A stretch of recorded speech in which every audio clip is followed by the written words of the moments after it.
My parents sent a group message. We think it's best you step away for now. My aunt reacted with a thumbs up. I wrote back, understood. I'll respect that and step away from the family fund too. That night I closed my contribution. At 3:11 am my phone started buzzing, 89 missed calls by sunrise. My dad left a voicemail. What happened? The bank flagged everything. I just replied, I'm honoring your decision. That was before they realized everything else I had. We think it's best you step away for now. That was the message. A group chat of all things. My parents, my aunt, even my uncle was in there, though he rarely chimed in.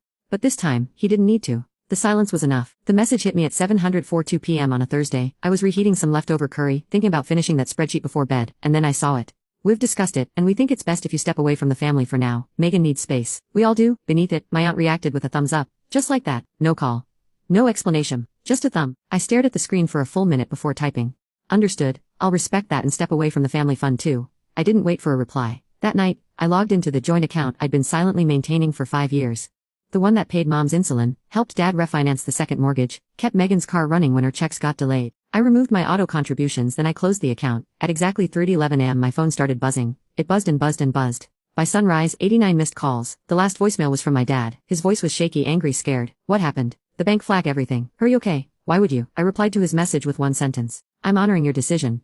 That was before they realized just how much I had quietly managed. To really understand why that message hit like a betrayal, you'd have to go back 5 years. Back to Megan's second hospitalization.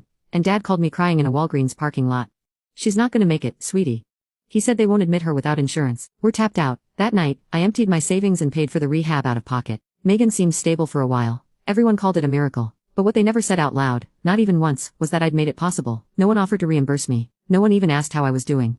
But it didn't stop there. When mom got diagnosed with diabetes, I started covering her medication. Dad's hours were getting cut at the warehouse. Megan was in and out of stability. And every time she crashed, they came to me quietly, desperately. At first it was little things. 300 here alone, just for this month. Then they asked if I could help set something up. Something permanent. A sort of family emergency. I was 27, single, working 80-hour weeks in finance. It made sense, I told myself. I could afford it, so I did. I set up the family fund in my name. I routed payments, mom's prescriptions, Megan's therapy pays, even the phone bill when they fell behind. They gave me access to everything. Passwords, account numbers, balances. Not because they trusted me, but because they didn't want to deal with it. They called me the responsible one. They meant the convenient one. My life turned into a ledger of quiet sacrifices. Meanwhile, Megan spiraled again and again. She got a DUI in 2020, and I paid for the lawyer. She moved in with some guy named Tyler, who definitely wasn't abusive. And when she left him in the middle of the night, I was the one who Venmo'd her enough for a hotel and groceries. I never saw a dime back. They never asked where the money came from. They never saw the line-by-line spreadsheet I kept to stay afloat myself. They never noticed that I downgraded my apartment, skipped vacations, ate oatmeal for dinner more nights than I'd admit, because I was supposed to. I was the financial firewall between them and collapse. And for a while I was okay with that. Until the Christmas incident. It was 2 years ago. Megan threw a fit because I said I couldn't buy her new tires. Not after I just paid her rent. She told my parents I was making her feel judged. That night, I got a message from Dad. Just try to be a little more understanding. Leah, she's in recovery. You don't know how hard that is. And I snapped. Not publicly, not explosively, but something in me cracked like ice under pressure. I didn't reply, instead I did something different. I started documenting everything. Every dollar sent, every invoice paid, every excuse they made. I created backups, emailed myself statements, collected screenshots. Not to hold it over them. Not yet. But to remind myself that it was real. That I wasn't imagining the drain, the pattern, the constant pulling without giving. Then, last month it came to a head. Megan texted the family group. Hey, I know money's tight, but could the fund cover a yoga retreat in Arizona? It's for my mental health. A yoga retreat. 3 I didn't answer. I waited. I wanted to see what they'd say. And my dad, the same man I pulled out of overdraft twice last year, replied. Sounds like something you really need. Let's see what we can do. Mom chimed in with a heart emoji. That's when I realized they weren't just using me. They expected me to be used. They thought the fund was theirs. That I was some kind of silent donor. The gratitude had evaporated years ago, and in its place was entitlement. But the kicker, the grenade in the room, came just 2 nights before the message. We were on a family call, a monthly check-in that usually turned into a therapy session for Megan with me as the invisible ATM in the background. I tried to talk about my promotion. I'd been made a director at the firm. Huge raise, massive responsibility. Dad interrupted me mid-sentence. Sorry, can we circle back to Megan's housing? She's not feeling safe in her current unit. They wanted to move her into a better area. With my help, obviously. I didn't agree, I didn't fight, I just said calmly, maybe it's time someone else stepped up. Silence. Stony. Offended. And then came that message 2 days later. We think it's best if you step away for now. The thumbs up from Aunt Carol felt like a knife. They thought they were cutting me off. They didn't realize they were severing the cord to the only thing keeping their financial lives stitched together. I had been the quiet current beneath their lives. The moment I stopped, their lights went out. It took exactly 36 hours for the fallout to begin. First came the overdraft notices. Then Mom's pharmacy called me. Then Megan, the one who wanted space, left a voicemail that started in a whisper and ended in screaming. Why would you do this? You knew I needed that payment. By Sunday morning, the texts were relentless. Dad sent a barrage of voice notes like a man unraveling in real time. My dad left a voicemail. What happened? The bank flagged everything. I just replied, I'm honoring your decision. That was before they realized everything else I had. Part 2. They exiled me from the family chat as if I didn't belong. The mortgage bounced. I thought you handled the insurance. The car is uninsured now. What did you do to the utilities account? The bank locked our checking. Said there were multiple red flags. You need to fix this. Fix this. As if I had broken something. As if I hadn't just stepped back like they asked. The real problem wasn't that I stopped helping. It was that they never realized how much I was holding everything together. And then came the family Zoom call. My cousin Emily set it up, pretending it was just to top. But the second I joined, I saw their faces lined up in neat little rectangles like a jury. Mom's lips were pressed so tight they looked bloodless. Dad was pacing. Megan had tears streaming down her cheeks. It looked rehearsed. Aunt Carol sat smugly in a scarf and pearls like we were in family court.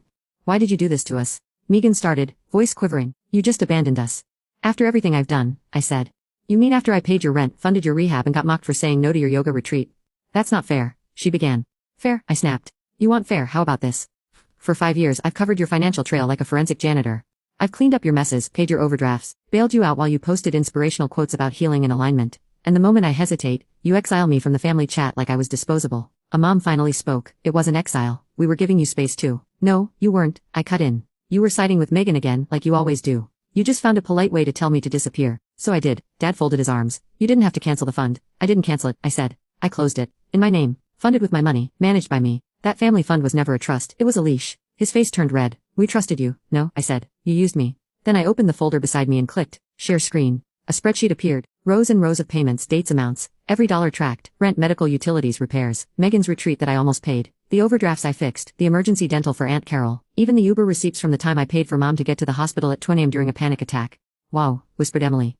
Who even keeps all this? Carol sneered. Someone who knew one day you'd gaslight her into thinking she made it all up. I said nothing, just stared at the screen. Then I clicked to the final tab. It showed a running total. It's 87,000. Dead silence. Dad stepped back from the camera like he'd been slapped. You've been keeping tabs on us, Mom said horrified. No, I said. I've been surviving you. Megan lunged at the screen like a child having a tantrum. You're just bitter. You've always been bitter because no one gives you a gold star for being the good daughter. You want applause for acting like an adult. No, I said calmly. I just want boundaries, and I'm done being your financial safety net. That's reek, Carol muttered. You think money is the only thing that matters. No, I said. But it was the only thing you ever came to me for. Then I closed the spreadsheet, stared into the camera, and delivered the final blow. I've already contacted the bank. All joint authorizations removed. My name is no longer on anything related to your accounts. The credit cards. Closed the shared utility auto pays. Cancelled. The insurance premiums. You'll need to re-enroll yourselves? You wanted me to step away. This is what that looks like. Mom gasped. Dad's face turned pale. Megan looked like she'd been shot. Emily leaned back in awe. But I wasn't done.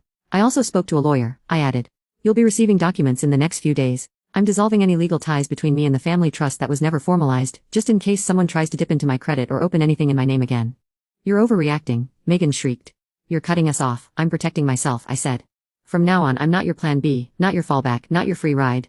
Dad looked broken but said nothing. Mom was quietly sobbing now. Megan stood up and walked off screen, slamming something in the background. Carol reached forward and ended the call without a word. And I sat back, heart pounding, hands trembling.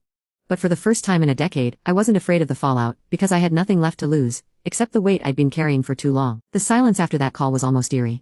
For the first time in years, my phone didn't buzz with a quick favor. Or, can you just cover this one thing? There were no guilt-laced voicemails, no crying emojis, no passive-aggressive posts from Megan about family who turns their back. Nothing. It was like I'd vanished. At first, I thought maybe they finally got it. Maybe they were learning to stand on their own. But I should have known better. Exactly 10 days later, I got an email from an address I didn't recognize, a burner, clearly, with a single sentence. You've ruined everything. Attached were screenshots of bills, Megan's eviction notice, a final warning from the power company, a denied credit card application with my name listed as the former consignor. They were unraveling, quickly, chaotically, and the thing about people who are used to leaning on you, they don't fall gracefully, they crash. And they blame you for the landing. That same week, Mom showed up at my office. I was in a meeting. My assistant came in, wide-eyed. There's a woman here, says she's your mother, won't leave. I stepped into the lobby and there she was, pale, shaking, holding an envelope full of papers. I didn't know where else to go, she said, voice brittle. Your dad's sleeping on the couch. Megan hasn't left her room in 3 days. The landlord says he's changing the locks next week. I didn't say a word, so she played her last card. I raised you, she said, suddenly fierce. I gave you life, and this is how you repay us. That's when I laughed. Not loud, not cruel, just hollow like air escaping a cracked pipe. You gave me life, I said. And then you spent 30 years trying to convince me I owed you for it. She flinched. I stepped forward. I didn't come to you at 22 and say, please, let me be responsible for your dysfunction. Let me carry your debt. Let me save my sister over and over again while you nod and enable her. Let me sacrifice my mental health, my relationships, my life, just so you can avoid looking in the mirror. She said nothing, so I kept going. You want help? Call a social worker. Call a credit counselor. Call the same system you said people like us were too proud to rely on. I'm not your bailout anymore. Then I walked back to my office. I didn't even check to see if she followed me, but that wasn't the end. A week later, I got a letter. Not an email, an actual letter from the bank. The envelope was thick, the kind of thick that means trouble. Inside, a flagged investigation summary. Apparently, someone had tried to open a business loan using my name, my SSN, and the tax ID number linked to the family fund. Only reason it didn't go through, I closed the account days earlier, and it triggered a fraud alert. The loan $80,000, the business name. Megan Grace Recovery Services LC. I froze. That was not a real company. There was no LC, no tax record, no license. But the paperwork was submitted, complete with a forged signature that matched mine. I called the bank. The fraud department rep pulled up the full packet, and when she read the co-signers, Dad, and Mom, I sat there in stunned silence as she said, "Ma'am, it appears someone close to you tried to pose as your authorized financial partner. If you hadn't closed that fund, this might have gone through undetected. They hadn't just used me, they tried to shift responsibility onto me, quietly tie my name to a loan I wasn't part of. And that's when everything sharpened. The way Megan suddenly wanted space, the way my parents encouraged it, the silence, the removal, the polite exile. It wasn't spontaneous, it was a setup. Get me off the fund quietly, keep my name attached. Take the money, disappear, let the bank come after me when things collapsed. They didn't just want my help, they wanted to keep me responsible, without asking. And when that didn't work, I became the villain in a story they'd written to cover their own failed heist. I spent the weekend filing reports. Bank, police, IRS. I submitted the forged documents. I wrote an affidavit. I even handed over old texts that showed Megan asking about starting a non-profit in my name. It took hours, but every keystroke felt like therapy. That night, Megan called from a different number crying. I just wanted to say I get it now. I let her talk. She didn't mention the loan.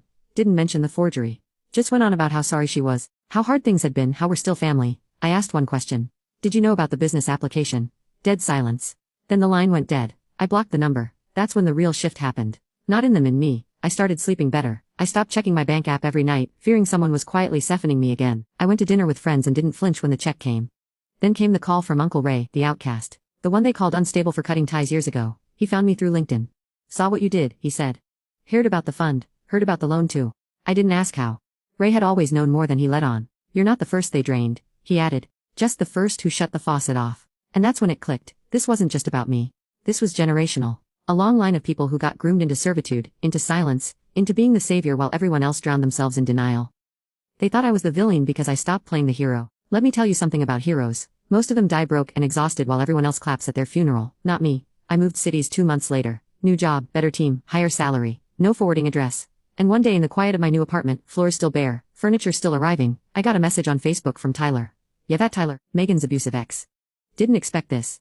It read, but thank you for helping her even when she didn't deserve it. I wasn't the only thing she needed saving from. It stopped me cold. Not because I needed the validation, but because it was the first time anyone in that orbit had acknowledged the truth. That I had been saving them from themselves. Until I stopped. And when I stopped, the silence that followed wasn't guilt, it was freedom. It's been almost a year, 12 months since I closed the fund, since the group chat exile. Since the 3:11 phone call that spiraled into 89 missed calls, 1 voicemail, and a complete financial collapse they never saw coming. Since they submitted a business loan application using my name without telling me and tried to frame me for $80,000 in imaginary recovery services. I kept thinking I'd feel empty after walking away. That guilt would sneak in late at night like it used to, whispering, they're your family. Maybe you overreacted. Maybe you could have saved them. But the only thing I feel now, peace. Not the performative kind. Not the kind you pretend to have when you're holding back tears during Sunday dinner, while someone jokes about how you're the responsible one. Real peace. The kind where your phone doesn't buzz with dread, where your money is yours, where your boundaries hold, where you don't apologize for being free. They tried, of course. Mom emailed on Christmas Eve, said the tree looked emptier this year. Attached a photo of her and Dad in the living room, smiling without their teeth. A performance for the lens. Megan emailed on her birthday in March. A 5-paragraph essay about how she was reclaiming her power, ending with a casual line about needing help covering her first and last month's rent. I didn't reply to either. I still check my credit score monthly. It's fine. There were no surprise accounts, no mystery charges. The alerts I set up after the forgery never triggered, because now I own my life, and I protect it, the same way I once protected theirs. But here's the part I didn't expect. Other people started coming forward, cousins I hadn't seen in years, coworkers I'd barely spoken to, even a stranger on Reddit who read a comment I left in a finance thread and messaged. Your story. I think it happened to me too. Turns out there are a lot of us. The strong ones, the reliable ones. The ones who pay the rent, fix the chaos, hide the panic and carry the weight, while being told we're too cold. When we finally ask for something back, the family vaults with no locks. Until one day we learned to slam the door. Let me be clear. Walking away from my family was the hardest thing I've ever done. Harder than watching Megan relapse. Harder than deleting Dad from my emergency contacts. Harder than choosing silence while they called me selfish, bitter, cruel. But it was also the most necessary thing I've ever done. And the final straw, the one that made me sure I did the right thing, came just a few weeks ago. I was walking home from a late client meeting. Same street I've walked dozens of times. And there, sitting outside the corner bakery, was Aunt Carol. Scarf, pearls, that same smug posture. She saw me, waved like we were old friends. I nearly kept walking, but I stopped. She looked me up and down. "You look well," she said. "I am." There was a beat. Then, with zero irony, she asked, "Would you ever consider setting something up again for emergencies?" I laughed, long and low and from somewhere deep in my gut. Then I said calmly, "I did. It's called my future." And I walked away. I don't know if they'll ever really understand what they lost or why I had to go. Maybe they'll rewrite the story. Say I was greedy, unstable, ungrateful. Maybe Megan will write a blog post about toxic siblings and turn it into a podcast. I don't care. Because the truth is simple. I'm not the villain in their story. I'm the one who finally escaped it. And in doing so, I gave myself the one thing they never could: freedom, without conditions.